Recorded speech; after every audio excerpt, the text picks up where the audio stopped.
Welcome back, everyone, to our Returnal gameplay and lore walkthrough. I'm Free Nachos, your host, of course, bringing you our second bonus episode. And here I have some logs that I've found that I would like to play for you. Some scout logs, some audio logs. And I also want to go through and do this house sequence, which is the next one in our line that we will be able to find. So first of all, I have 1, 2, 3, 4, 5, 6, 7 logs that I want to play for you that I've found.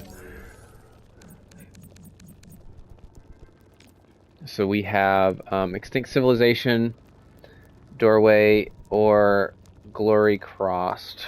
Doorway of Glory Crossed. Here we go. Extinct Civilization. I'm going to go and play that. Scout log. Atropos. This is my 10th return. There are 4-meter-tall corpses littering the ground, piled up, perhaps centuries ago. I can't tell if there was civil war, or genocide, or mass ritualistic suicide. Some of the bodies I find of myself have been wounded in a similar manner. I don't understand how that could be possible. Okay, so this is just more of her connecting, that she's wounded like the creatures are wounded, meaning, she's part of the creation. Obviously this is all created in her mind, and she is also wounded in that manner. So yeah, we're going to keep going. We have... no, we don't have that one. We have this log we're going to go ahead and play. This is a new one.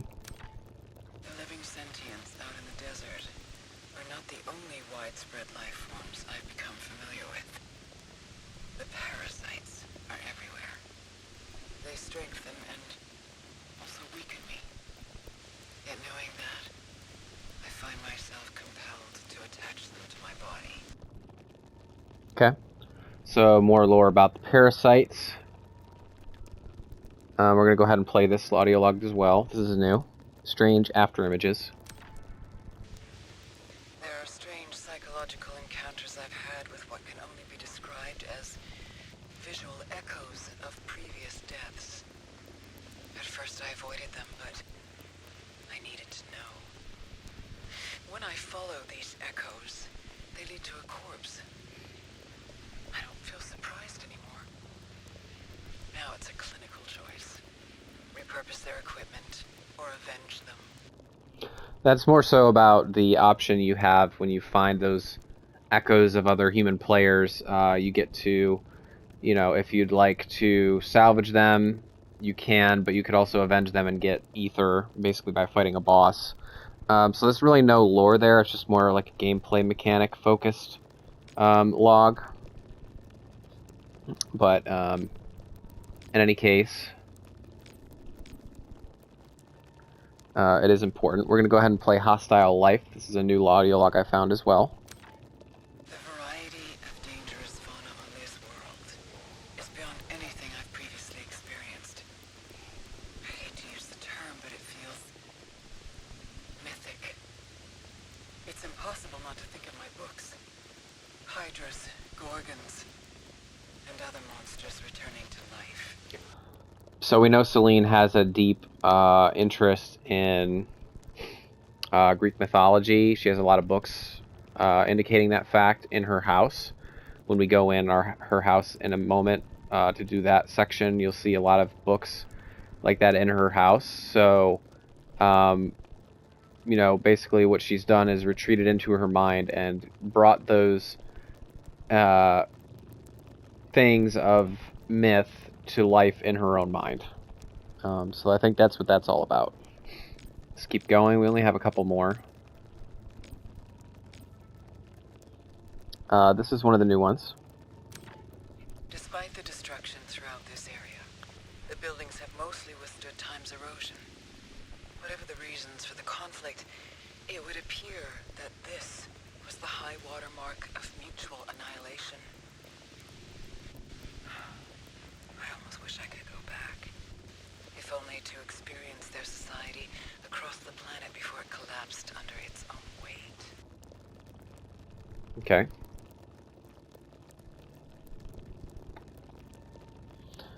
Okay, so that is more about the society in her mind that she's created. Let's see, Lost Foundation, another one. My lifeless, ancient ship echoes these words across centuries in absolute silence. Choice and consequence may somehow have reversed. The cycle has been extended, but it is still eternal. Infinite torment. The planet hides secrets, as does the astronaut. My house, myself, and time itself. I will rip out every one of them, wailing from a dark wound. Okay, so this is a very dark entry for Selene, talking about the planet hides secrets, as does the astronaut, her house, and herself, as well as time. So, and also it also explains my lifeless ancient ship echoes these words. So her ship is, in a sense, speaking to her. We know her ship is Helios. She mentions Helios quite a bit. The only other log we have is Doorway.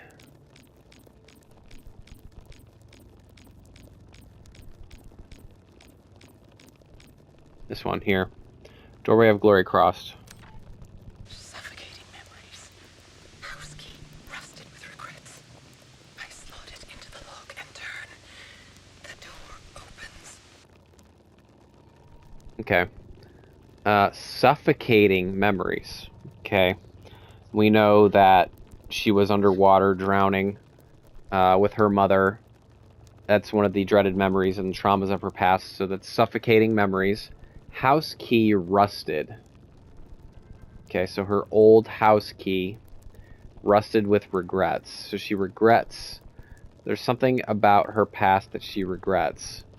Probably the fact that she wasn't able to actually become an Astro Scout like her mother had wanted for her. Another of her regrets could be the way her and her mother, their relationship crumbled. It also could be the fact that she felt partially responsible for the accident that caused her mother to be crippled. So there's definitely a lot of different things that could be regrets, for sure. So we've gone ahead and updated some of the audio logs that I've been finding as I've been continued playing. Let's go ahead and go into this house section.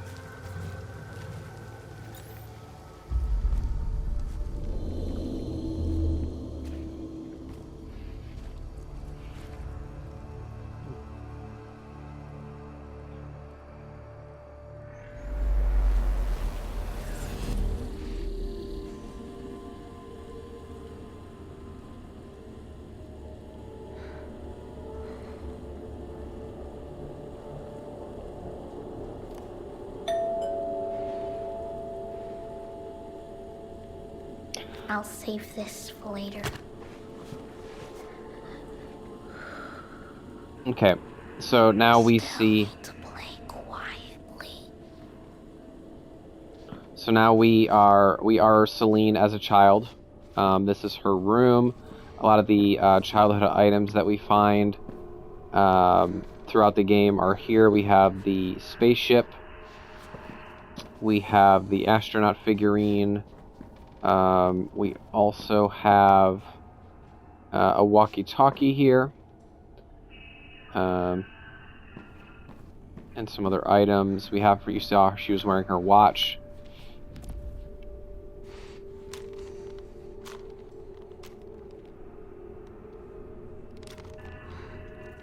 You're always breaking down. You're all hollow. Okay, so Helios is always breaking down, and when she looked inside, it was empty. It was hollow.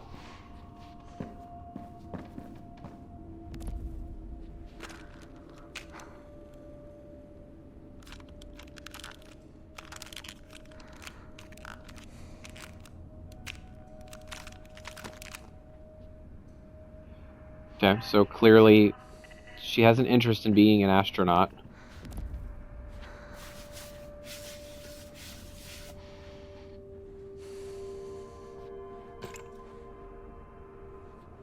As a child.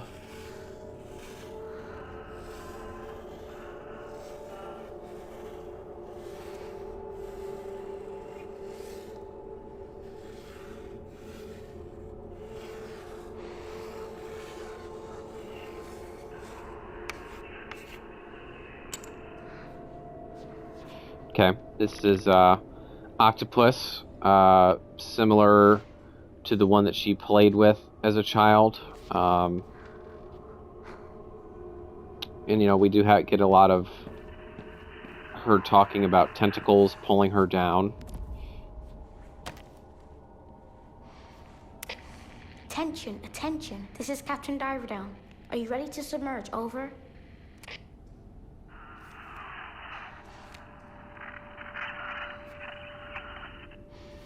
Roger. Tell the crew to finish preparations. We waited for too long, and the weather is turning. There's a storm.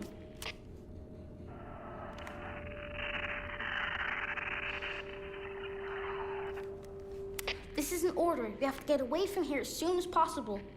I'm relying on you. Godspeed.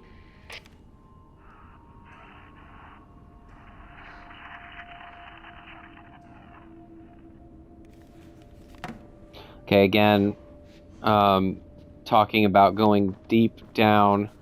Also, she's talking to someone who's not there. Kind of like Astra. She always tries to contact Astra. But she never quite is able to do so. Let's keep going. Make sure we've seen everything in the room. Want to make sure we don't miss any Easter eggs.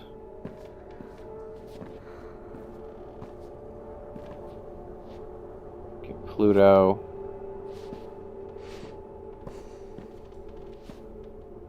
What is this?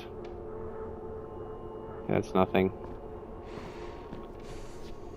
Some drawings. We have house, sun, the beach. Okay, nothing crazy there.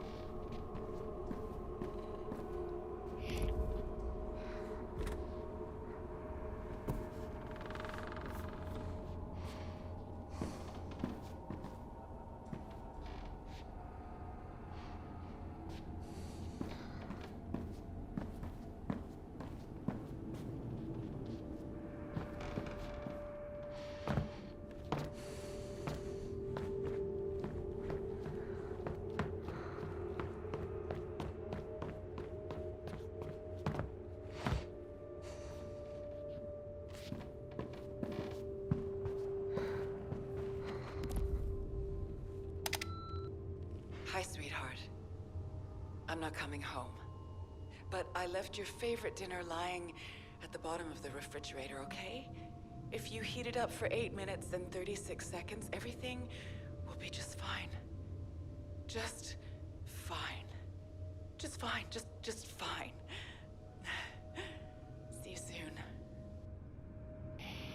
Okay, that is a very haunting message. How many people would say that they left something lying at the bottom of the refrigerator? That's not really something somebody normally says. They'll say, I put it in the refrigerator. They said lying at the bottom. Again, which just goes to play into the fact that they were lying at the bottom of the lake during their accident. And also Selene seems to, in her mind, as she's always down deep, lying at the bottom of an abyss kind of a thing, as was the entire last level when we were underwater. And we also saw one of her books in her house is how to deal with a phobia of drowning, a phobia of deep water. And then the 8 minutes and 36 seconds, 8:36, was the time on the car radio when they had their accident. And that's the time that the message just said, heat up the meal for 8 minutes and 36 seconds.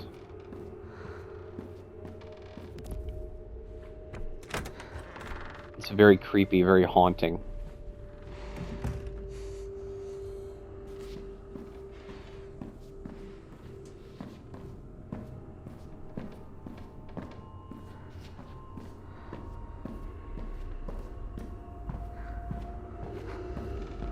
And here we have the astronaut.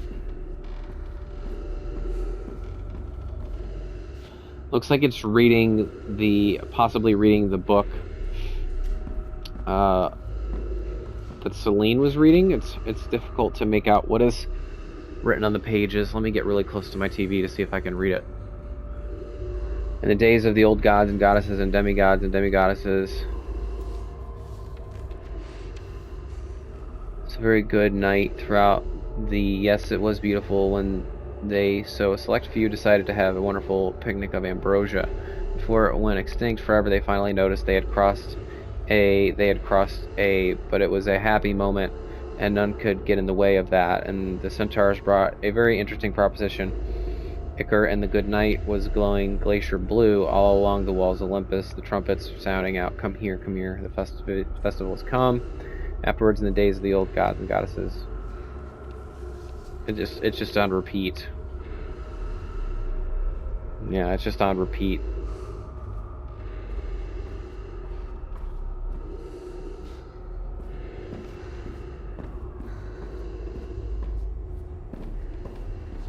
There is some of the same drawings that we had in our room.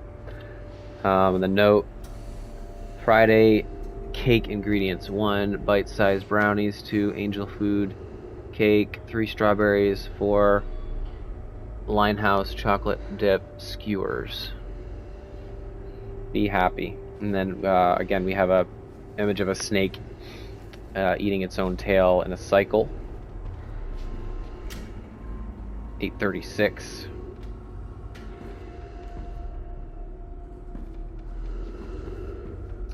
Here, navigate your ship throughout space to find the cosmic egg. Kind of like symbolic of like the maze of the world she's created in her head. You know, the maze that we travel through as we play through the game. What lies out there waiting for you? Look to all the prizes to obtain the secret code.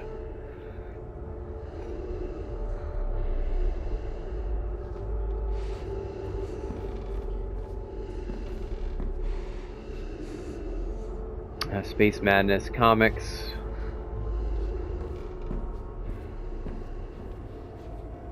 Radio.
I want to tell you a story about one of the captain's adventures. Okay, so we're given a choice. Once upon a yesterday, many centuries ago, and a dream of the future. Let's do Once Upon a Yesterday. Once upon a yesterday, He met our cutie pie, the bubble butterfly, Her Majesty twin rainbow coral queen, the villainess, a chocolate jellyfish. Let's do the villainess, a chocolate jellyfish.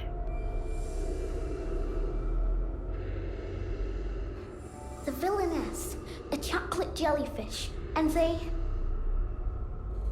They stole the witch's sunken riches. They played hide and seek down in the deep. They bugged Abyssal Lights extra tight. They hugged Abyssal Lights extra tight. Let's do played hide and seek down in the deep. played hide and seek down in the deep. The end. What do you think? It's so cool, right? It is cool. Just in her head. It's not really there. Once a day, villainess. Jellyfish lay in the deep. She's alone.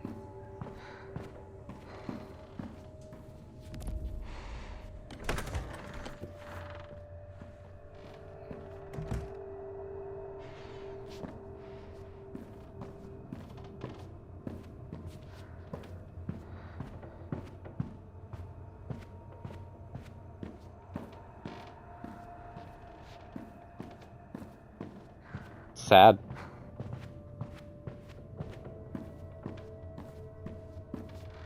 Not sure if we can go that way. Let's try back upstairs.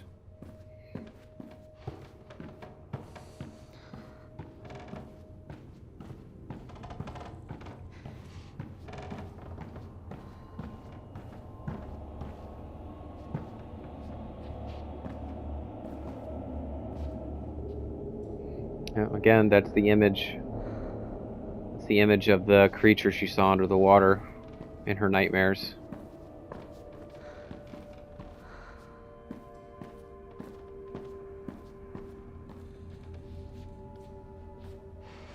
Thea and her only child. Thea and her only child. That's her and her mother.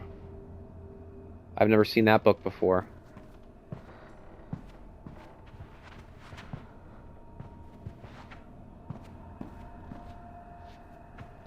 Alex and the giant nectarine.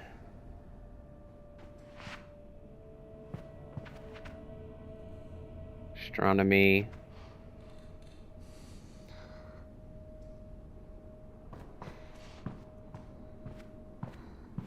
Colored pages. Some of the same ones we saw before.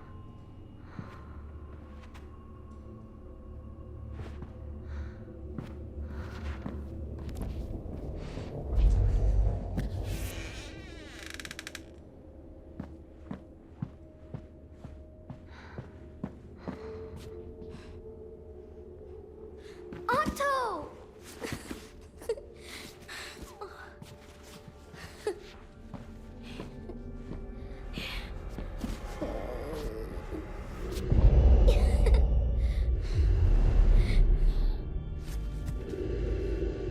Look, look.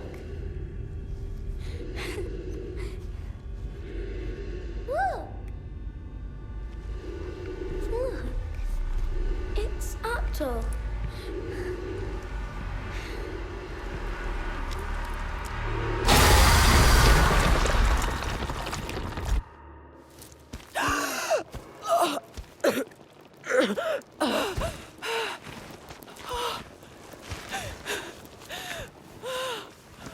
Very, very haunting memories, flashbacks.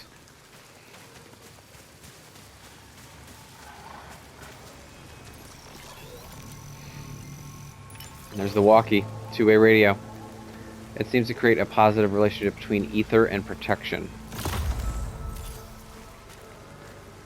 All right. Now, there is a secret area up here that I believe is inaccessible right now. I'll have to go back and when I am able to get up there, I'll let you guys know. I'll make another bonus episode. But that's it for now. We're going to conclude bonus episode number 2 with that. Just wanted to make sure you guys saw as much lore as possible so you guys can get a full idea of the story that the game developers are trying to create. So anyway, guys, my name is Free Nachos, and I'll see you on the next episode. Bye-bye.